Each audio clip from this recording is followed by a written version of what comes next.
البدايه غادي نتكلموا على واحد الفضيحه والابطال ديالها برلمانيات وبرلماني ممثلي الامه، وبلا شك راكم كتعرفوا باللي البلاد كدوز من واحد الفتره عصيبه سواء من الناحيه الاقتصاديه او الاجتماعيه، فالمغاربه كيعانيوا مع الغلاء والتضخم، وبلا ما نتكلموا على البطاله والعيد الكبير على الابواب، واللي معظم الاسر المغربيه ما جمع عليه حتى درهم، وفي الوقيته اللي كيتسناو فيها المغاربه من البرلمانيين انهم يحسوا بالهموم ديال المواطن وينقلوا الهموم والمشاكل ديالو لقبه البرلمان، فكنلقاو ان هاد البرلمانيين في واد والشعب في واد اخر. فتخيلوا معايا خوتي المغاربه كاينه فضيحه ديال تحرش جنسي وسط البرلمان المغربي، وهنا المتهم برلماني نافذ واللي اتهمته شابه صغر منه بعشرات السنين، كما ان هاد الفضيحه واللي كانت غاديه توصل للقضاء لولا تدخل قياديه حزبيه بارزه في هذاك الحزب باش يستروا هاد الفضيحه، واللي كانت غتشوه هاد الحزب اكثر من راه هو مشوه عند المغاربه. والتفاصيل ديال هاد الفضيحه فهي غتبدا مع هاد البرلمانيه واللي اتهمات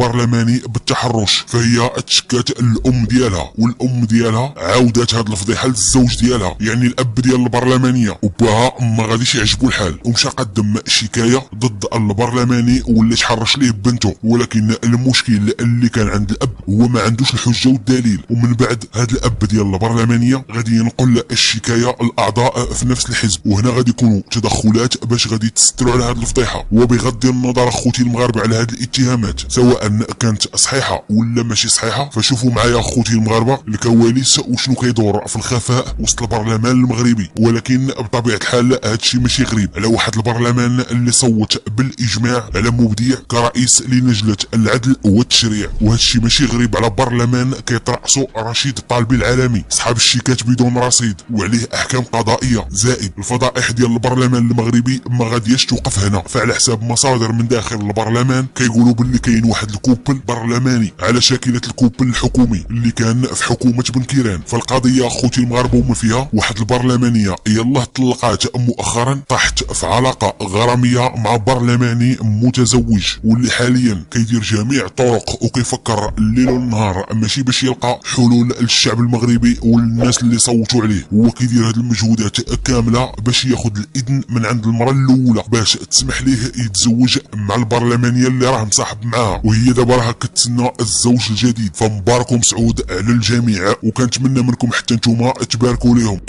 واش في اخباركم اخوتي المغاربه باللي عبد اللطيف الحموشي ومحمد الدخيسي كانوا في مدينه وجده، مشاو تما باش يدشنوا واحد المقر جديد ديال ولايه الامن، ولكن حتى اللحظات الاخيره فعبد اللطيف الحموشي ومحمد الدخيسي ما جاوش في الوقيته ديال التدشين. فهاد الثنائي هما فضلوا باش يديروا واحد الجوله كبيره بمدينه وجده، وهنا غادي يتلاقاو بمجموعه من المواطنين وغادي ياخذوا معهم صور تذكاريه. وهنا المتابعين بقاو كيتسائلوا على سبب غياب الحموشي والدخيسي في لحظه التدشين ديال ولايه الامن الجديده، مع العلم هما جايين خصيصا لهذا الغرض. وعلى حساب الاخبار المتداوله فعبد اللطيف الحموشي غادي يختار ما يبانش، والسبب باش يتفادى ما يتلاقاش بعض المنتخبين الفاسدين في هذيك المدينه ديال مدينه وجده، واللي متابعين في ملفات فساد كبيره من قبل محكمه جرائم الاموال بفاس. وهنا الامر كيتعلق برئيس جهه وجده عبد النبي البعيوي، واللي كينتمي لحزب التراكتور، حزب الاصاله والمعاصره اللي شادوا السهم وهبي. زائد كاين واحد اخر حتى هو في وجده عنده ملفات ثقيله، عمر حجيره، واللي هو النائب ديال البعيوي في عماله وجده، وزيد عليهم رئيس مجلس عماله انقاد وجده المسمى الخضر حدوش. واللي خاصكم تعرفوا هاد الثلاثه ديال المتورطين في ملفات الفساد عندهم جلسه محاكمه بتاريخ 31 ماي الجاري. وواحد السؤال غادي نطرحه عليكم اخوتي المتابعين، واش كيبان لكم هاد الثلاثه ديال المتورطين ساعتهم قربات؟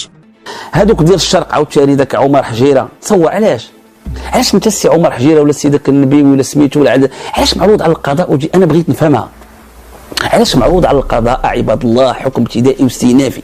واش داك القضاء ما عنده قيمه؟ وتجي مره اخرى وتسني اتفاقيات. انت علاش كنتابعك على سرقتي ولا اختلستي على السريات وباقي عندك تسني وقايل فيك القضاء الحكم الاول وقايل فيك الثاني، حتى واحد ما قال اللهم هذا منكر. شكون اللي قبل هاد الناس يدوزوا ينتخبوا غير باش حنايا ننجحوا شي تجربه ولا نطيحوا شي تجربه ولا صافي ندوسوا على القيم ونقيسوا القضاء بهذه الطريقه؟ اسمح لي يا خويا، عندك حكم ابتدائي واستئنافي، تصفي ملفاتك مع المحكمه، تدخل تجي تمثل مع راسك في داخل الزريبه ولا داخل تمثل.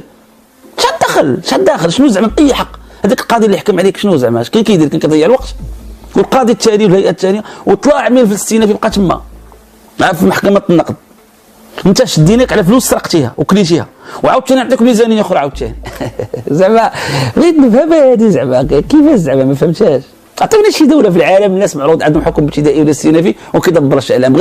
بغيت شي دوله، انا بغيت نعرفها شي وحده، شي دوله في العالم باش ماشي ديك الفكره ديال حقا راه حكم حائز قرينه البراءه، لا، السياسه اخلاق. انت عليك شبهات، كاين حديث نبوي اتقوا الشبهات. اذا حنا اليوم ملي كنشوفوا هاد الناس مثلا خدا ولا متابع بالصفقات اخته، وغتجي اليوم وغنشوفوا في البرلمان كيحط القواعد القانونيه اللي تنظم سلوكي انا. هو سلوكه ما منظمش. المغاربه عندنا بزاف في الحباسات 100,000، علاش؟ لانهم خالفوا قواعد قانونيه، محروم من حريتهم، من ولادهم، من بواتهم.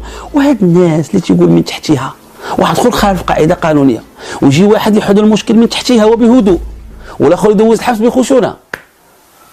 واش هذا مغرب؟ شكون اللي يعجبو هذا المغرب؟ شكون بهاد البلاد؟ شكون؟ البوليس، الجندارم، اطباء، اساتذه، معطلين. شكون اللي يبغي هذا المغرب؟ واحد خالف قاعده قانونيه يمشي يتحرم من ولده يضرب الحبس، وواحد خالف قاعده قانونيه يختفي الملف ديالو من المحكمه او يحلها بهدوء او من تحتها. شكون كيشرفوا هذا المغرب؟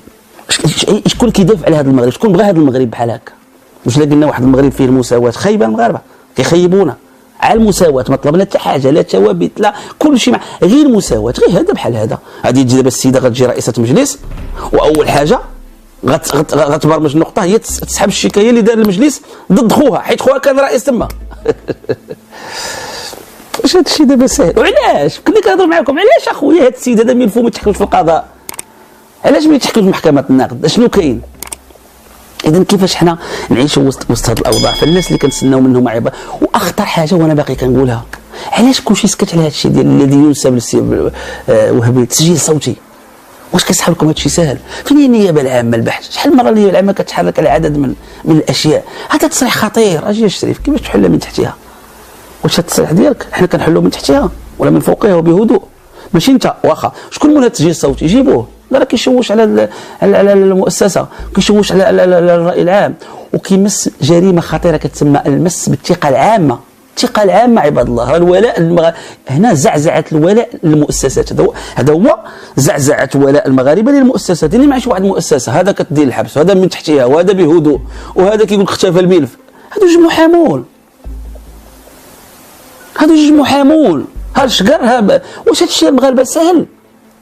وفين هو السيد النقيب ديال المحامون بالرباط؟ يا حسره على المحامين، يا حسره على هيئه المحاماه اللي كانت كتقاتل على الحقوق، يا حسره. لان المحامي مقيد بالاخلاق، والمحامي مقيد هو بالدفاع على النزاهه، مقيد بالنزاهه والتجرد. واي مخالفه بحال هذه كتدخل المحامي وكيدخل المحامين يعني القدام. فين هو هيئه المحاماه؟ هادشي كيقيس جسم محامين.